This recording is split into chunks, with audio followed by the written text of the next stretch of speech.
नमस्कार दोस्तों, स्वागत है आपका स्टॉक गाइड से। सो फ्रेंड्स, आज मैं एक्सारो टाइल्स के टेक्निकल ग्राफ पे डिस्कस करने वाला। और वीडियो शुरू करने से पहले यूट्यूब पे जो भी वीडियो अपलोड्स होते हैं, क्या वो अच्छे हैं या बुरे, यूट्यूब उस वीडियो पे मिलने वाले लाइक्स और कमेंट्स के आधार पे डिसाइड करता है। और अगर आपको इस वीडियो से कुछ भी वैल्यू या नॉलेज मिले तो इसके बदले आप मुझे सपोर्ट करने के लिए वीडियो को लाइक कर सकते हैं, और साथ ही अगर चैनल पर नए हैं तो चैनल को सब्सक्राइब भी कर दें।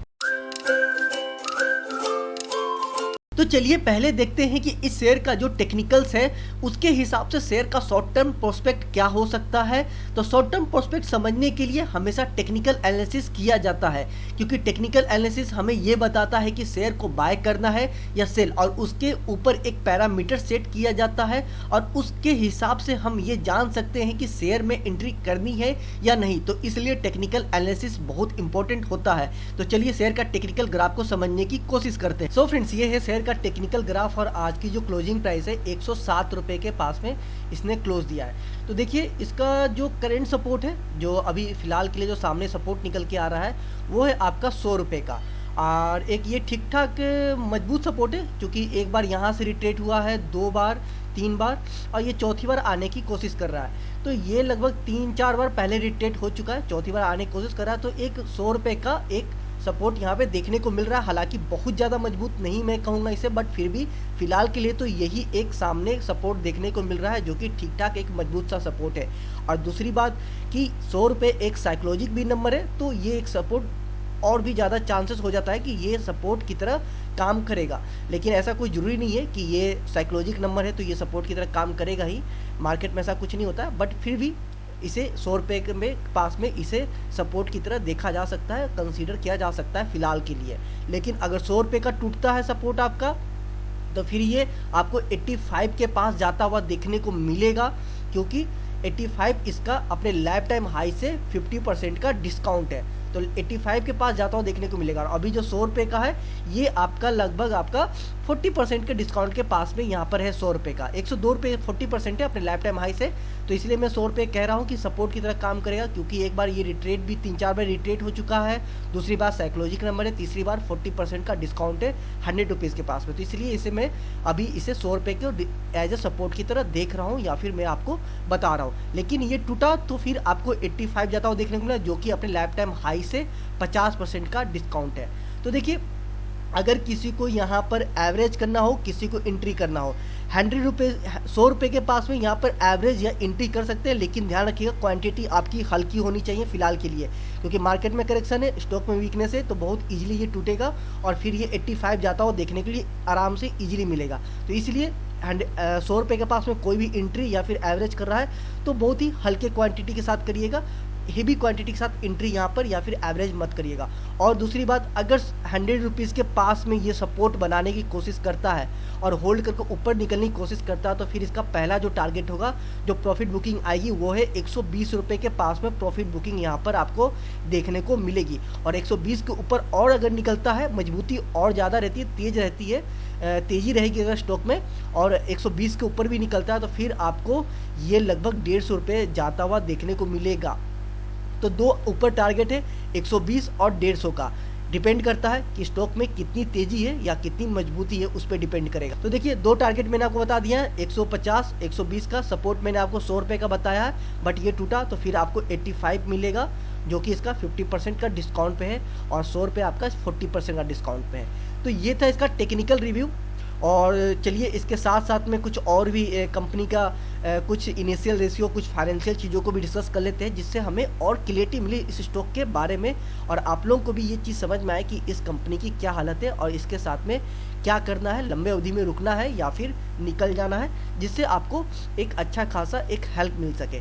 तो चलिए चलते हैं। तो यहाँ पर अगर देखते हैं कंपनी का, सबसे पहले देखते हैं कि पीवी रेशियो आपका जो है अपने सेक्टर पीई से आपका काफ़ी नीचे है, ट्रेड कर रहा है। हालांकि बहुत ज़्यादा नीचे नहीं है, बट ठीक ठाक एक नीचे है। पीई रेशियो इसका अपने सेक्टर पी से काफ़ी नीचे ट्रेड कर रहा है। वही पीवी रेशियो की बात करें तो अपने सेक्टर पीवी से के पास ही है, हल्का सा नीचे ट्रेड कर रहा है। तो अगर पीई रेशियो और पीवी रेशियो के हिसाब से देखें तो यहाँ पे वैल्यूएशन ठीक ठाक एक अच्छा मिल रहा है, महंगा नहीं मिल रहा है, सस्ता ही मिल रहा है। अब प्राइस टू बुक वैल्यू जो इसका है, प्राइस टू बुक वैल्यू वो भी लगभग डेढ़ गुना 2 गुना से ज़्यादा ही है, लगभग 1 पॉइंट समथिंग पे है। तो आप समझ लीजिए कि 1 गुना ही ज़्यादा महंगा, बहुत ज़्यादा महंगा नहीं है। तो वैल्यूएशन के हिसाब से फ्रेंड्स मैं आपको बता दूं कि इसमें कोई दिक्कत वाली बात नहीं है। दूसरी चीज़, कंपनी का एंट्री पॉइंट भी यहाँ पर ओके है, यहाँ पे ग्रीन शो कर रहा है, तो एंट्री करने में भी कोई दिक्कत नहीं है, ओवरबोट जोन में नहीं है मतलब कि, और ना ही कोई इसमें रेड फ्लैग है। तो यहाँ पे जितने हैं चीज़ें हैं जो जो देखने वाली बात होती है कि करेंट प्राइस क्या इंट्रिंसिक वैल्यू से ऊपर एक ओवरबोट जोन में नहीं है, ना ही कोई रेड फ्लैग है। तो यहाँ पे जो भी ये सब जो रेशियो है, जो इंपॉर्टेंट चीज़ होते हैं देखने के लिए, समझने के लिए, तो ये सब तो अभी फ़िलहाल के लिए अच्छा देखने को मिल रहा है, सब कुछ ओके है। वही कंपनी का मॉडरेट रिस्क देखते हैं, तो कंपनी का जो रिस्क है वो मॉडरेट है, मतलब कि मध्यम है, बहुत ज़्यादा हेवी रिस्क नहीं है। तो ये भी एक अच्छी बात है कि कंपनी पे फ़िलहाल के लिए जो हालात है, इस हिसाब से कंपनी पे उतना ज़्यादा रिस्क भी नहीं है। तो चलिए अभी इतने से ही नहीं अभी क्लियर होगा, अभी और चलते हैं कंपनी का कुछ profit and loss statement file देखते हैं, यहाँ पर और क्लियर होगा। तो देखिए यहाँ पे सेल्स की अगर बात करते हैं तो 2016 से मार्च 2022 के है, तो ईयर ऑन ईयर बेसिस पे कंपनी का सेल्स इंक्रीज हो रहा है, जो कि एक बहुत ही अच्छी बात है। वही ऑपरेटिंग प्रॉफिट, जो कि एक बहुत ही इंपॉर्टेंट रेशियो होता है, क्योंकि ऑपरेटिंग प्रॉफिट से हमें पता चलता है कि कंपनी के कोर बिजनेस से कितने पैसे आ रहे हैं। कंपनी प्रॉफिट तो बना रही है, लेकिन किसी भी कंपनी के प्रॉफिट में देखना होता है कंपनी उसके कोर बिजनेस से, क्योंकि अगर कोर बिजनेस से प्रॉफिट नहीं आएगी तो फिर उस कंपनी का क्या बिजनेस मॉडल होगा, आप खुद ही आइडिया लगा सकते हो। ऑपरेटिंग प्रॉफिट हमें बताता है कंपनी के कोर बिजनेस में क्या चल रहा है। तो कोर बिजनेस की बात करें तो यहाँ per year on year basis पे कंपनी का ऑपरेटिंग प्रॉफिट यहाँ पर ठीक ठाक अच्छा इंक्रीज होता हुआ देखने को मिल रहा है, पॉजिटिव है, अच्छा साइन है।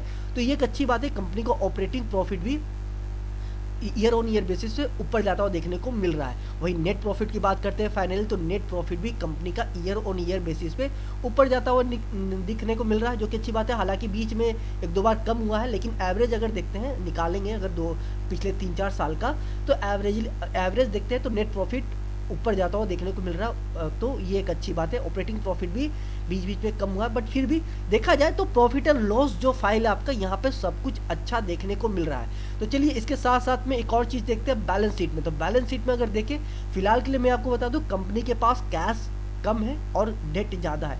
कंपनी के पास लगभग 19 CR का 19 करोड़ के आसपास में कैश है, लेकिन डेट अगर देखते हैं तो कंपनी के पास 57 करोड़ का डेट है।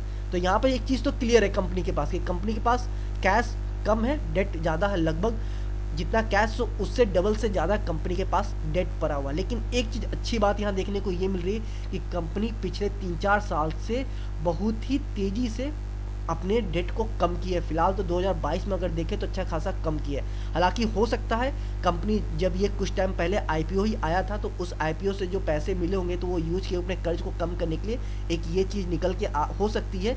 अभी तो फिलहाल के लिए इस बैलेंस शीट को इस हिसाब से देख के कहना मुश्किल है कि वो किस लिए कर्ज कम हुआ है, बट फिर भी जैसा कि IPO में बताया गया था कि कंपनी अपने कर्ज को, जो मार्केट से जो पैसे उठाएगी, उसे अपने डेट को रीपे करने के लिए यूज करेगी। तो ये मुझे वही लगता है कि कंपनी अपने डेट को कम की है, जिसकी वजह से इतना कम हुआ है। बट फिर भी अगर देखा जाए कंपनी का, तो यहाँ पर अगर 2022 का मार्च 2022 को हटा दे, मार्च 2021 पे चले जाए, एक साल पहले चले जाए, तो 2017 से 16 से या 17 से 21 तक का देखते हैं, तो कंपनी काफ़ी कोशिश कर रही थी अपने कर्ज को कम करने के लिए, कंट्रोल करती है। हालांकि उतनी अच्छी तरह से भी कम नहीं की है, बट फिलहाल अभी जो कर्ज कम की है, ये एक आपको काफ़ी अच्छा खासा कम होता हुआ देखने को मिल रहा है। बट मैं इसे कंसीडर नहीं करूँ, क्योंकि ये मार्केट से पैसा उठा के, मुझे जहाँ तक लगता है, जो IPO में ये इसके बारे में न्यूज़ था कि जो कंपनी ऑब्जेक्टिव बताई थी अपने IPO का कि मार्केट से पैसे उठा के अपने कर्ज को कम करने के लिए यूज करेगी। तो ये वही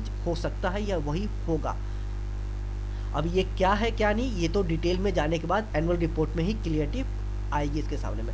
तो खैर देखा जाए तो चलिए बात करते हैं, देखा जाए कि ओवरऑल की बात करते हैं कि हालांकि क्या है, मतलब कि क्या लंबे अवधि के साथ, इसके साथ अगर कोई यहाँ पे छोटी अवधि में एंट्री करता है, या फिर कोई गलती से एंट्री किया हुआ IPO के समय में और यहाँ पर फंस गया है, तो क्या करना होगा। सजेशन उनके लिए अब ये डिस्कशन निकल के आता है, और मेरा सजेशन हो क्या करना हो। तो देखिए कंपनी का operating profit year on year basis से इंक्रीज होता हुआ देखने को मिल रहा है। हालांकि कंपनी में कर्ज ज़्यादा है, कैश कम है, बट ऐसा भी नहीं है कि बहुत ज़्यादा कंपनी पे कर्ज है और कैश कम है। लगभग डबल जितना कैश है उससे डबल कर्ज है, तो बहुत ज़्यादा गैप नहीं है। लेकिन हालांकि कंपनी एक स्मॉल कैप कंपनी है, तो इसके हिसाब से कंपनी के पास लगभग 60 करोड़ के आसपास का कैश जो डेट है, एक हेवी डेट माना जा सकता है। बट फिर भी कंपनी काफ़ी ट्राई कर रही है, और जहाँ तक मुझे लगता है कंपनी का जैसा बिजनेस है, तो मुझे लगता है कि कंपनी आगे जाके संभल जाएगी, आगे अपने आप को संभाल लेगी और ऊपर निकलने की पूरी कोशिश करेगी। और मेरे हिसाब से कंपनी में वो पोटेंशियल मुझे दिखता भी है फिलहाल के तौर पे। अभी जैसा हालात है, इस हिसाब से मुझे लगता है कि कंपनी में वो पोटेंशियल है। लेकिन अगर कोई इसमें फंसता है या फंसा हुआ है, तो मैं कहूँगा कि आप इसमें उतना ही एंट्री करिए, या फिर अपने अमाउंट को फ़िलहाल के लिए, अगर कोई फंसा हुआ है तो अगर यहाँ पर अपने फिगर को, अपने इन्वेस्टमेंट को, जो फिगर है इन्वेस्टमेंट का, उससे कम कर सकता, हल्का कर सकता तो हल्का कर ले। अगर कोई न्यू एंट्री कर रहा है तो अपने कैपिटल को हल्के कैपिटल के साथ एंट्री करिए, क्योंकि अभी जिस तरह से कंपनी एक स्मॉल कैप कंपनी है, और बहुत ज़्यादा वैसी हालात भी सही नहीं है कंपनी की कि बहुत अच्छी कंपनी है कि मैं इस पर पैसे लगा दूं आंख बंद करके, तो वैसी भी हालात अभी नहीं है। तो मैं कहूँगा छोटे कैपिटल के साथ एंट्री करिए, या फिर एवरेज करिएगा, जो भी हो छोटे कैपिटल के साथ अभी चलिए, क्योंकि उतना ही एंट्री करिएगा पैसे लेके जितना आप इसके नुकसान होता है तो आप इसको झेल सकें। हेवी क्वांटिटी के साथ फिलहाल के लिए तो मैं किसी को नहीं कहूँगा ना ही इसमें एंट्री करे, ना ही कोई एवरेज करे, तो इसलिए ध्यान रखिएगा। और दूसरी चीज़, अगर कोई यहाँ पे लंबे अवधि में जाता है कंपनी साथ 3 साल 5 साल 10 साल, तो बहुत क्लोजली मॉनिटर करिएगा इसका बैलेंस शीट को, profit and loss statement file को, हर चीज़ इसके फाइनेंशियली और एनुअल रिपोर्ट को बहुत क्लोजली मॉनिटर करिएगा।